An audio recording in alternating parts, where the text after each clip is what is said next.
Today, we're diving into an ancient story that feels incredibly modern. It's about leadership, about pride, and about a family feud that escalates to, well, a divine level. It's the story of Miriam, and it asks a really tough question. What happens when a respected leader challenges the very authority they're meant to support? And that's really the heart of it, isn't it? Miriam wasn't some minor character. No, she was a prophetess, a leader in her own right.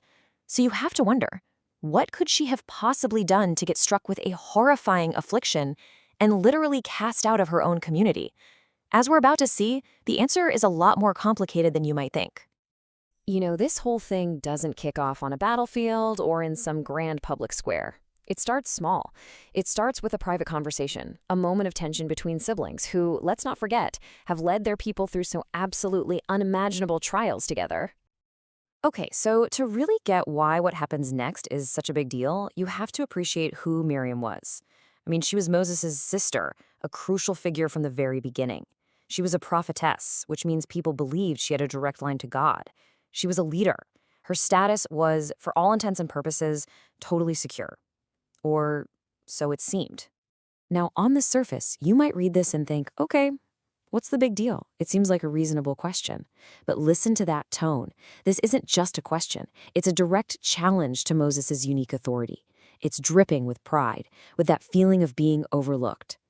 It's a dynamic we see all the time today, right? In boardrooms, in families, a public question that's actually a veiled power play. And these words are about to change everything. Well, that challenge, it did not go unheard. What started as a sibling squabble very quickly escalates, grabbing the attention of the highest authority you can possibly imagine. This is about to go very, very public. And the response is just so swift and dramatic. First, a sudden summons for all three of them. Can you just imagine the tension as they walk to that tent? Then the pillar of cloud descends, an undeniable, awe-inspiring, frankly terrifying sign of God's presence. And finally, there's no room for interpretation. It's a direct, stern rebuke.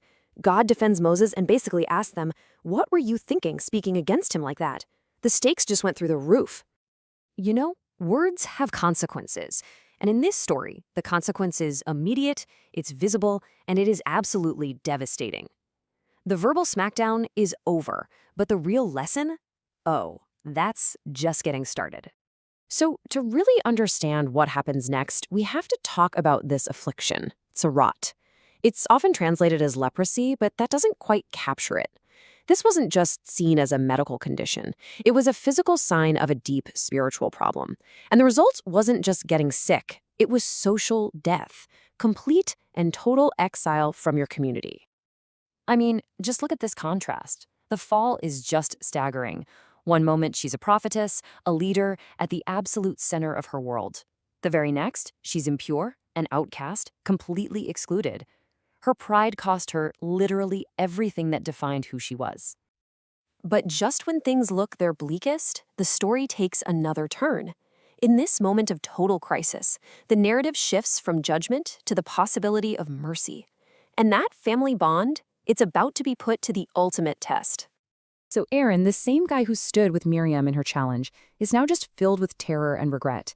He sees what's happened to his sister, and what does he do? He immediately turns to the very brother he just undermined. He begs Moses, admitting how foolish they were and pleading for Miriam's life. And Moses' response is one of the shortest, but maybe one of the most powerful prayers in the whole Bible. There's no hesitation, no I told you so. It's just pure, desperate compassion for his sister. He immediately steps in on her behalf, showing a kind of forgiveness and leadership that, ironically, proves the very point God was making in the first place.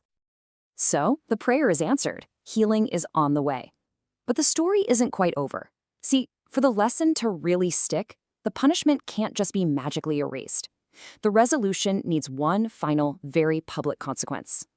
Miriam is going to be healed, but first she has to spend 7 days outside the camp. And this isn't just a timeout, It's a period of public shame, a time for deep reflection, and a tangible reminder to the entire community of just how serious her actions were. It's part of the healing process, not just a quick fix. And this detail is just incredible.